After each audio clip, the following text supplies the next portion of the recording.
Chapter 29. A shift in the air. I knew it.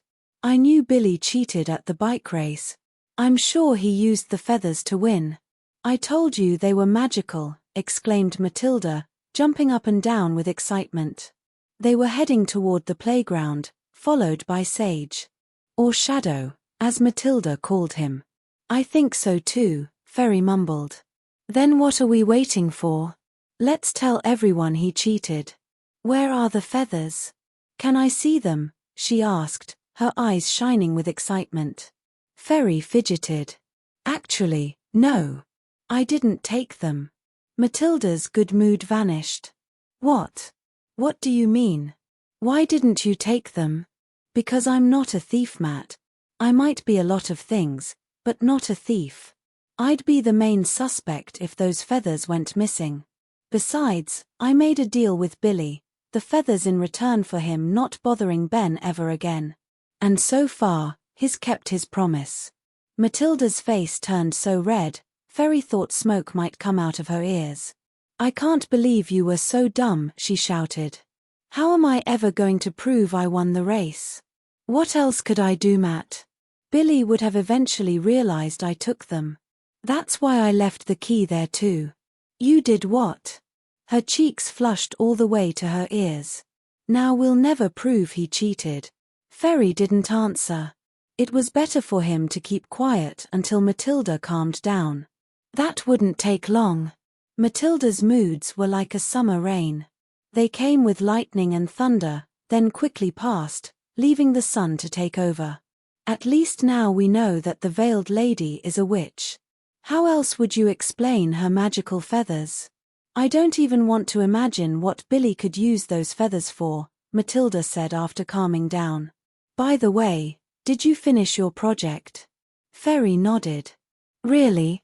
She said, a bit surprised. And what is your project about? Just wait and see, said Fairy, smiling meaningfully. The next day at school, Miss Summer decided to teach in the schoolyard under the old oak tree.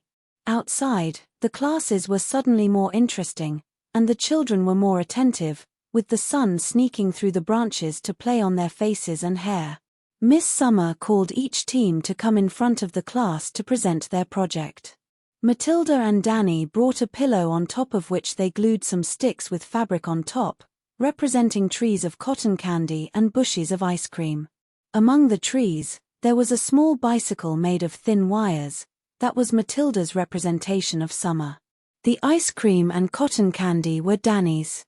Ben had convinced Cecilia to let him put his cardboard spaceship on her board, which represented the night sky with a full moon watching from above. To Cecilia, summer meant warm nights when she could watch the sky for hours. And stargazing was also Ben's favorite activity. May brought a delicate decoration where she arranged the most beautiful, perfumed, and rare summer flowers. She scattered paper bees among the flowers because the parents of Amelia Trey, May's partner, were beekeepers. Now, it was Fairy and Billy's turn. They brought their mock-up in front of the class, covered in a linen cloth. When they removed it, a murmur of amazement filled the air under the old oak tree. The mock-up represented the hills of the town, crafted from green velvet. Thin ropes held cotton clouds suspended on a wooden holder above them. What really drew everyone's attention was a small wooden figurine representing a boy with blonde hair. Billy pulled a certain rope, and the little boy began to run from the hill's top.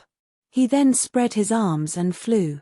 His arms were actually amazing butterfly wings made of silk.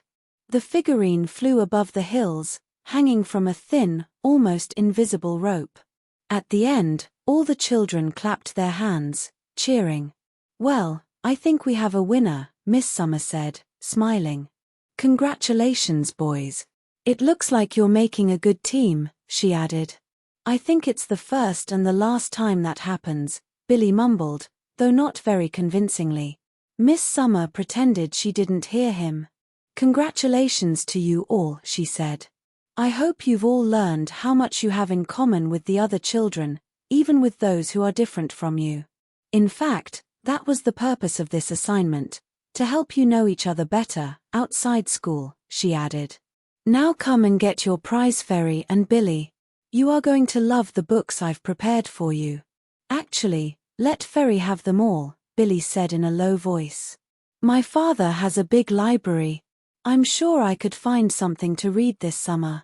All right, if that's what you wish, Miss Summer replied. Congratulations, Fairy. And she put a whole pile of books in Fairy's arms, making him wonder how he would read them all. That day would remain in Fairy's mind forever. Not because he had one, or because Billy had talked to him without teasing him, but because it was the last calm day before the storm. Summer had finally arrived. The proper summer, with hot, long days and warm, starry nights. Children played outside for hours, even as night slowly fell over the town, making parents almost lose their voices calling them to come home for supper. But as summer fully took over, an uneasiness spread through the town. Parents constantly reminded their children to stay away from the forest, their worries increasing with each passing day. Something was coming. Fairy could feel it. A heaviness in the air, enveloping everything and everyone like a dark cloak. The first change came with Miss Summer. She looked tired and preoccupied, with dark circles under her eyes. She didn't smile anymore, and her usual brightness was gone. Her clothes were messy, and her hair was uncombed and ruffled. In class, she was absent-minded almost every day. She'd start explaining something, then pause and stare at something only she could see. During breaks, she'd hum a song over and over while watching out the window. The song was strangely familiar to Fairy. Almost all the time, she was nervous, arguing with everybody. She, of all people, who never raised her voice. One day, Fairy overheard Miss Summer arguing with Mr. Bell, the headmaster. I don't understand, Miss Summer said. I'm sure the children would love a trip to the hills. The parents would never agree, Mr. Bell replied. Something wrong might happen. What could possibly happen? She shouted. Tell me. I'm sick and tired of all the mysteries and secrets in this town. Mr. Bell reinforced his words. We wouldn't want something bad to happen to the children. Especially now. And I certainly won't allow you to take them near the forest. Oh, yes, the forest, Miss Summer snorted. That bloody story about the forest again. You can't possibly believe that. No, of course not, Mr. Bell said, clearing his throat. But some parents do. And I must take their concerns into consideration. Miss Summer laughed, a burst of nervous laughter that didn't seem like hers. What could ever happen in the forest? The big bad wolf might come out and eat us all? Please. Look, if that makes you feel better, we'll stay away from the forest. Mr. Bell took a long breath. Fine. You talked my head off about this trip. But if something happens to a single child, you will pay with your job, he threatened. Miss Summer stormed out of his office, slamming the door behind her. She didn't even notice Fairy as she passed by him like a whirlwind. Fairy followed her closely. She went down to the school's basement, heading towards the detention room. It was empty, but Fairy could sense an eerie presence lurking inside, like a cold, threatening breath on the back of his neck. The milky light in the room wasn't strong enough to illuminate all the dark corners where unseen eyes could watch, undisturbed. Fairy saw Miss Summer rummaged through a box, humming the same song that he now knew he had heard before. He approached her cautiously and gently put his gloved hand on her shoulder. Miss Summer jerked violently, as if his touch would burn her. Mind your own business, Fairy boy, she hissed in a voice that didn't sound like hers. Then she turned back to whatever she was doing, as if he wasn't even there. Don't you think Miss Summer behaves odd? Ben asked on the way home, that day. Yes, she does. Really odd. Like she isn't herself, Matilda agreed. But I'm still going on that trip. It'll be fun. As long as we stay away from the forest, Ben added, shaking his head. My mum is a little worried about that. The girl rolled her eyes. Oh please, My dad says those disappearances had nothing to do with the forest. The boys turned quiet. They knew what Matilda was talking about. The last person who disappeared around that forest was her mother. Nevertheless, the uneasiness among the townspeople was growing. They didn't want anything bad to happen, but it felt like they were almost waiting for it to happen. And if someone were to vanish, they prayed and hoped it wouldn't be one of their loved ones. Even Fairy's parents were worried. He heard them whispering one morning. "Maybe it won't happen this year," his mother said in a trembling voice. "It's been 7 years since Melissa Harper disappeared. We can't be at ease yet," Fairy's father muttered under his mustache.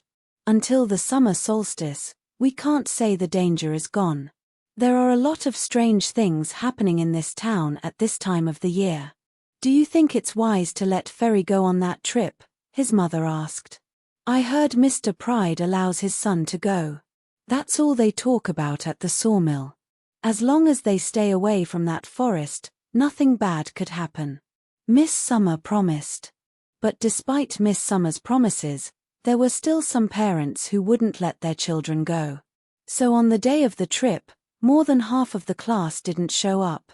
Yet oddly enough, that day felt different from the previous ones. It seemed like the perfect day for a trip. The morning was chilly but refreshing, and a thin fog was slowly lifting, leaving glittering sparks behind. The children gathered in front of the school, waiting for Miss Summer. Fairy was happy because all his friends were there, even May. Billy and Danny Stevens laughed and joked every time they saw Fairy talking to her. When their teacher finally arrived, the children were thrilled to see the old Miss Summer, radiant and warm as before. "Let's go, children. Let's not waste any more time and enjoy this beautiful day." They headed towards the eastern hills, where the sun was generous at that hour. Miss Summer told them a story about the hills, where elves and fairies once lived and sometimes revealed themselves to people. The children listened with wide eyes, except for Billy and Danny, who constantly chuckled and made comments, even in front of Miss Summer. They were up to no good, that was for sure. They wandered through the hills near the town. Miss Summer showed them plants, flowers, and trees, sharing interesting facts about each one. Without realizing it, they had come dangerously close to the forest. How had that happened? And when? They were all amazed, and Miss Summer was the most amazed of all. "Be careful," she said, a shade of worry in her voice. "Under no circumstances are you allowed to go near the forest. Did you hear me? Anyone who disobeys will face severe consequences." The children nodded in silence. But soon they seemed to forget the warning. Instead, they picked plants for the class herbarium. Fairy found the rarest, most beautiful flowers and gave them to May, who placed them between the pages of a thick old book. Fairy had to take off his gloves for such a delicate task. "Come on, children. It's picnic time," Miss Summer announced. The day was almost over, and the sun was about to set, turning the sky into a sea of fire. The children took out small blankets and placed them on the soft grass. Then they unpacked their sandwiches and fruits, putting everything together. It was so fun to eat as a group. Somehow, other children's food always tasted better. After the picnic, some children lay on the grass to watch the clouds gently floating in the endless sky. Others played ball, shouting and laughing. As always, Matilda turned out to be a skilled player. Fairy was happy, lying on the grass between Ben and May. Ben was also watching the clouds, convinced that extraterrestrial ships could easily use them as camouflage. May, however, imagined the most unusual animals taking shape in the blue sky. A playful giggle made Fairy jolt out of his pleasant daze. He sprang to his feet, listening intently. Maybe it was one of his classmates playing a joke. "Fairy, what's wrong?" May asked, sitting up. "Nothing, I just thought I heard something." The giggle came again, this time unmistakably from the forest. His heart raced as he scanned the tree line. Then the strangest thing happened. It felt like a shift in the air. Everything around him became static, as if frozen in time. No birds chirped. No wind blew. The children's voices sounded muffled and distant. A wave of uneasiness washed over him. He wasn't the only one to feel it. The other children also stopped playing and shouting, sensing something was off. Fairy moved toward the woods. The forest stood eerily still before him, like a painting. He couldn't even hear the branches snapping under his feet or the leaves rustling. Everything was incredibly silent. "Fairy, come back," May shouted behind him. He stopped. Miss Summer was approaching, shouting something he couldn't quite understand. Her voice sounded distorted and afar. "Fairy, where are you going?" she asked when she reached him. "Miss Summer, we have to go," he said, barely breathing. "I heard a howl coming from the forest. Maybe it's a wild animal," he lied. Miss Summer didn't hesitate. She called out to the children to pack their things and get ready to leave. Then she counted them. 2 were missing: Billy and Danny. To her relief, Miss Summer saw Billy emerging from the forest. But he was pale and shaken, barely able to walk. "Billy, where's Danny?" she asked, her worry intensifying. Billy didn't respond.